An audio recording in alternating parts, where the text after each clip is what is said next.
మఠం మండల పరిధిలోని పలుగురాళ్లపల్లె రెవెన్యూ పొలంలో పేదల పట్టాలకు భూములు చూపకుండా సోలార్ కంపెనీకి కట్టబెట్టడం దుర్మార్గమని భారత కమ్యూనిస్టు పార్టీ సిపిఐ జిల్లా కార్యదర్శి గాలిచంద్ర పేర్కొన్నారు. ఆయన మాట్లాడుతూ సోలార్ విండ్ పవర్ ప్రాజెక్ట్ కంపెనీకి మండల పరిధిలోని పలుగురాళ్లపల్లె రెవెన్యూ పొలంలో 2023 సంవత్సరంలో 303 ఎకరాలు కేటాయించడం జరిగిందని, అయితే మరలా ఈ ప్రభుత్వంలో పలుగురాళ్లపల్లె రెవెన్యూ పొలం 1938 సర్వే నంబర్లో 153 ఎకరాలు, అదేవిధంగా పాపిరెడ్డిపల్లె రెవెన్యూ పొలంలో 418 నంబర్లో 23 ఎకరాలు భూమిని సోలార్ విండ్ పవర్ ప్రాజెక్ట్ కు రెవెన్యూ అధికారులు ఇవ్వడం జరిగింది.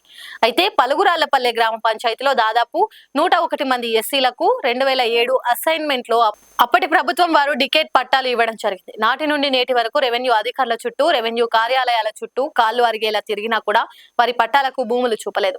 ఎంతో మంది అధికారులు మారినా, ఎన్ని ప్రభుత్వాలు మారినా పలుగురాళ్లపల్లె గ్రామ పంచాయతీలోని ఎస్సీలకు న్యాయం జరగకపోవడం, వారికి ఇచ్చిన భూమిలను కొంతమంది భూ అక్రమదారులు కబ్జా చేసి వందల ఎకరాలు ఆక్రమించుకుంటుంటే రెవెన్యూ అధికారులు నిమ్మకు నీరెత్తినట్లు వ్యవహరిస్తున్నారని, ఇప్పుడు ఈ భూమి ఎవరికీ సంబంధం లేదు, ఇదంతా కూడా ప్రభుత్వ భూమి అని సోలార్ కంపెనీకి అప్పజెప్పడం దుర్మార్గమని వారు పేర్కొన్నారు.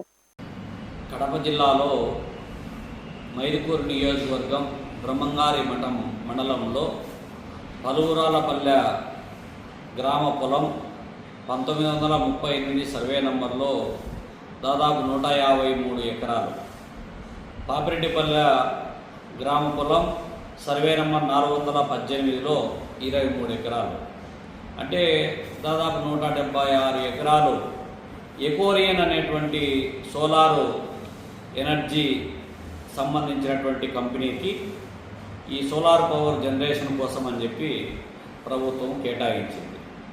అయితే పలుగురాళ్లపల్లెకు సంబంధించినటువంటి దళితులకు ఇదివరకే 2007 అసైన్మెంటు కమిటీ ద్వారా, భూ పంపిణీ ద్వారా 103 మందికి పట్టాలు కూడా పంపిణీ చేసింది గవర్నమెంట్.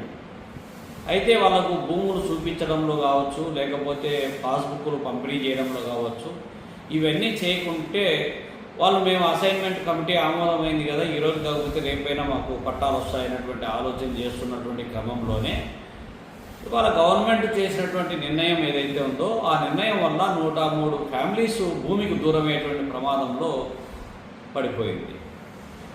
ప్రభుత్వమేమో ఎన్నికలప్పుడు ఇండ్లు లేనటువంటి వాళ్ళకి ఇండ్లు ఇస్తాము, ఇంటి స్థలం ఇస్తాము, రేషన్ కార్డు ఇస్తాము, పెన్షన్ ఇస్తాము, గ్రామీణ నిరుపేదలకు సాగు భూమి పంపిణీ చేస్తాము, ఆర్థికంగా వాళ్ళకు చేయూతను అందిస్తాము, దళితుల అభ్యున్నతి కోసం అహరహం కృషి చేస్తామని చెప్పి చెప్పడం తప్ప ఆచరణలోకి వచ్చేటప్పటికీ వాళ్ళు ఎక్కడన్నా చూడు, జిల్లాలో ఎక్కడైనా సరే అదనంగా ఈ ప్రభుత్వాలు వచ్చిన తర్వాత 1 ఎకరా భూమి దళితులకు ఇచ్చినటువంటి దాఖలాలే లేకపోగా, దళితుల చేతుల్లో ఉన్నటువంటి, దళితులకు చట్టబద్ధంగా కేటాయించినటువంటి భూములపైన టార్గెట్ చేసుకొని ఇవాళ వ్యాపారానికి బరి తెగించేటువంటి పరిస్థితి ఇవాళ కొనసాగుతూ ఉంది.